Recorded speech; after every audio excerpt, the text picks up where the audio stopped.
on Shrapnel. My father sometimes had the devil's eyes, always had God's embrace, would hold me like I was the lake destined to cease his flame. My family lived in a house full of smoke, detectors disconnected, fires ignored, bombs bursting without a flinch. Yes. Sometimes it's just easier to pretend. Corridors cloaked in Christianity. Funny, my mom believed in Jesus, but shunned security. Married a WMD with a temper. Couldn't have known the responsibility in agreeing to love destruction. Our house, a 2-story single-family home, complete with front and backyard, 2 cars, and a dog named Orville. Family seemed normal on the outside, but inside, the stairwell was found soot-ridden and ashamed. The walls, too weak to speak up. Family photos were all just a front. Our lives seemed like a perpetual war. My father exploded often and mostly without reason. Explosion number 1043. I can't recall the start of conversation, but I remember the piercing of my father's words. I don't know if I'm your real father, but your birth mother is dead, so we'll never know.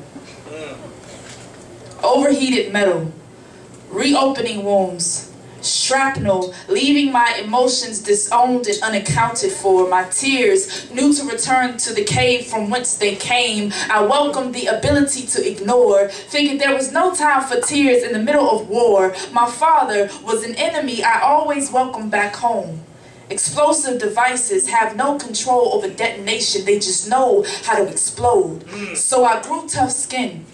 Got used to loud noises. Nightmares of clocks counting down became nothing but a dream. I began wearing armored clothing and steel-toed boots borrowed from my older sister.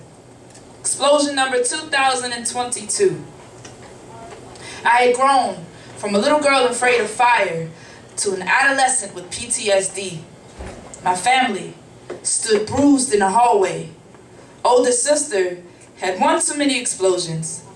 Decided this would be the last one.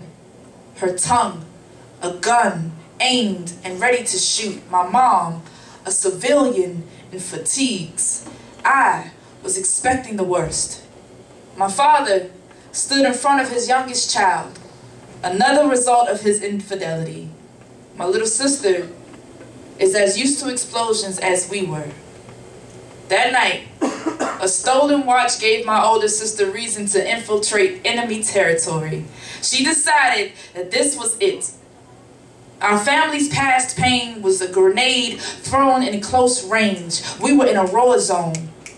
And all I remember is my older sister said, I remember holding my mommy's body after you played insurgent to a quiet day in Iraq. Threw your words like grenades. It left her paralyzed and ashamed. Daddy said, fuck you. In fact, fuck you and this family. He took my little sister and left us destroyed.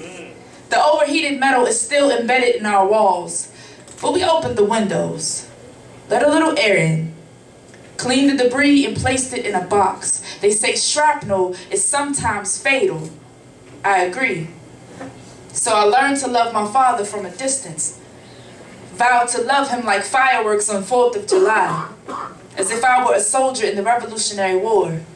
The memory of why we celebrate no longer in the forefront of my mind. Sometimes it's just easier to pretend.